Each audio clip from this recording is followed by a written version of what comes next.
దేవుని నామానికి స్తోత్రములు. మీ అందరికీ కూడా ప్రభు పేరిట వందనము తెలియజేస్తూ ఉన్నాను. మరి ప్రతి ఒక్క దినములాగానే ఇవాళ కూడా దేవుడు మనతో ఒక మంచి వాగ్దానం ద్వారా మాట్లాడబోతూ ఉన్నాడు. కాబట్టి వినిన వాక్యాలు మీ హృదయంలో ఉంచుకోండి.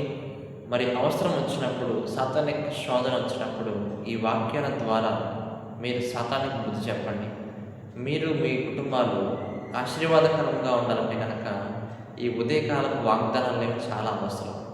ఇవాళ దేవుని యొక్క వాగ్దానం మనం చూస్తే యెషయా గ్రంథము 51వ అధ్యాయం మనం తీసినట్లయితే యెషయా గ్రంథము 51వ అధ్యాయము 12వ వచనం మనం చదువుకుందాం.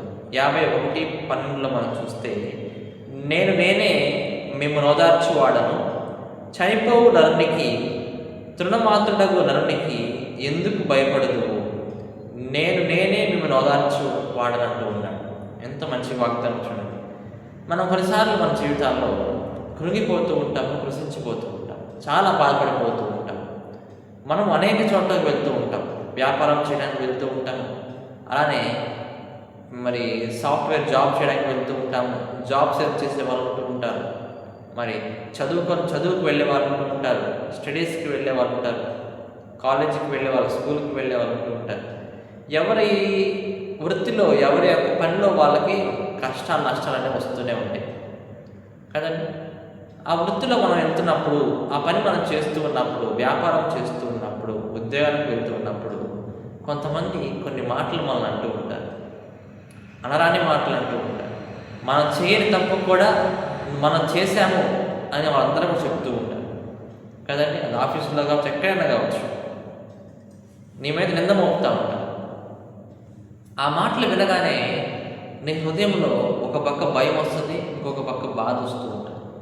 అయ్యో ఏంటి ఇలా చెప్పేస్తూ ఉన్నారు. మరి వాళ్ళ మనం తిరిగి తిట్టలేము, ఎందుకంటే మనకంటే పెద్ద పొజిషన్ వాళ్ళు.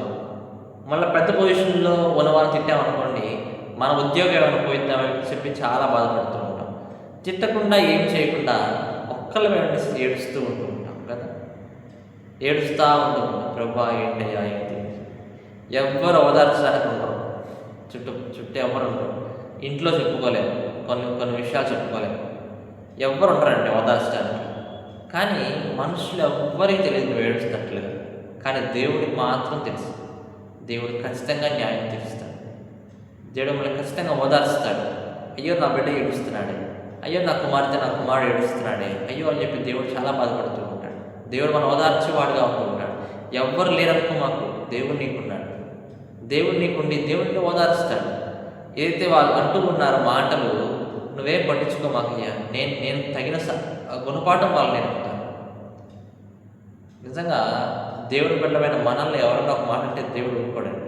అంత ప్రేమ మనం అంటే దేవుడి కదా. కాబట్టి మీరు ఎవరు కూడా బాధపడమాకండి, దేవుడు మిమ్మల్ని ఓదార్చేవాడుగా అంటున్నాడు. దేవుడు చనిపోవు నరునికి, తృణమాత్రులకు నరునికి ఎందుకు నువ్వు భయపడతావు అంటూ ఉన్నాడు. నీలాంటి నరుడే కదా అతను కూడా. 4 మాటలు అనగానే ఎందుకు ఆ మనిషికి నువ్వు భయపడుతూ ఉంటావు? నీలాగా 2 కళ్ళు, 2 చెవులు, 1 ముక్కు, 1 నోరు అన్నటువంటి వ్యక్తే కదా, ఎందుకు నువ్వు భయపడుతూ ఉంటావు? నీకంటే గొప్పగా ఒక ఆయన ఉన్నాడు, దేవుడు. ఆయనకు నువ్వు భయపడు చాలంటూ ఉంటాడు. ఆయనకు నువ్వు భయపడు, మనుషులకు భయపడమా. దేవుని ప్రార్థించే చాలు. ప్రభా ఇలా అంటూ ఉన్నాను ఆయన ప్రార్థించే, అంతేగాని భయపడమా. శద్రాక్, మేషక్, అబేద్నెగో వాళ్ళు మరి రాజు చేసిన విగ్రహానికి మొక్కాలి అని చెప్పి ఆజ్ఞ వచ్చినప్పుడు వాళ్ళు మొక్కం అన్నారు. ఓ రాజా, నువ్వు చాలా గొప్పవాడివి లోకంలో, కానీ మా దేవుడు నీకంటే చాలా గొప్పవాడు. మా దేవుడు ఈ అగ్నిగుండంలోంచి తీసివేయడానికి, అగ్నిగుండంలోంచి తప్పించడానికి సమర్థుడు మా దేవుడు. రాజు ఏం పెట్టాడు ఆజ్ఞ? ఎవరైతే దేవుడు ఆయన చేసినటువంటి విగ్రహానికి మొక్కట్లేదో వాళ్ళు తీసుకువెళ్ళి అగ్నిగుండంలో పడవేయాలి. వీళ్ళు ముగ్గురు, మేము ఎంతకాడికి మేము మొక్కము నీ యొక్క చేసిన విగ్రహానికి కానీ నీకు కానీ మొక్కము అన్నారు. అనగానే రాజుగారు చాలా కోపం వచ్చింది. ఏంటి వీళ్ళు ఎలా అంటున్నారు, వాళ్ళ దేవుడు అంత గొప్పవాడా, వాళ్ళ దేవుడు తప్పిస్తాడు దానిలోంచి, చూద్దామని చెప్పి వాళ్ళని తీసుకెళ్ళి ఎక్కడ వేసాడండి? అగ్నిగుండంలో వేసేసి ఆ యొక్క మంట 7 ఇంచులు పెంచాడు. ఎంత గొప్పగా మండుచు ఉండదు. కానీ దేవుడు వాళ్ళకు ఒక్క గాయం కూడా అవనేయకుండా వాళ్ళని రక్షించి కాపాడాడు. వాళ్ళు అంటూ ఉన్నారు, రాజా మా దేవుడు చాలా గొప్పవాడయ్యా, నీకంటే చాలా గొప్పవాడు. ఈ యొక్క అగ్నిగుండంలోంచి తప్పించగల సమర్థుడు మా దేవుడు.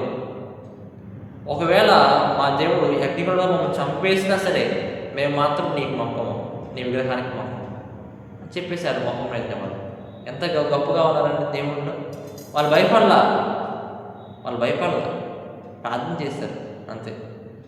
నా జీవితంలో కూడా ఎన్నో అలలు, తుఫానులు, ఇరుకులు, ఇబ్బందులు, కష్టాలు ఎదురవుతూనే ఉంటాయి. ఒకదానికి ఒకటి పోతే ఇంకొకటి వస్తూ ఉంటుంది వెంటనే, అలా ఎదురవుతూ ఉంటాయి. కానీ దేవుడు అంటూ ఉన్నాడు, భయపడవద్దు, నేను నీకున్నాను, నా ప్రార్థన నేను నీకున్నాను, నేను ఓదార్చేవాడని నేనే, నిన్ను కనికరించేవాడని నేనే, నీ పట్ల దయచూపువాడని నేనే.